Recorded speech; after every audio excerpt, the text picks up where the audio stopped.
Kumusta pre? Ito na naman ang inyong katropang Galablog. Meow!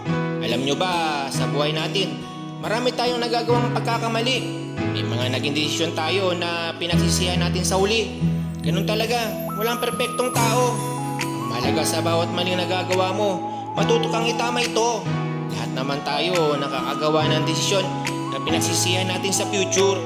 At madami nagsisisi sa minamadaling desisyon. Madami nasasaktan sa maling aksyon.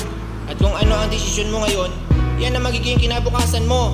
At kung ano naman ngayon, ay dahil yan sa desisyon mo kahapon. At ito ang pinakamasakit dito. Kahit kailan, walang maling desisyon. Nagiging mali lamang ito kapag hindi kayang panindigan.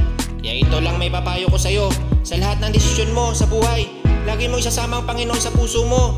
Dahil siya ang tutulong at gagabay sa'yo para sa kinabukasan mo. Kaya ito ang inyong katropang Galablog. Salamat sa panonood.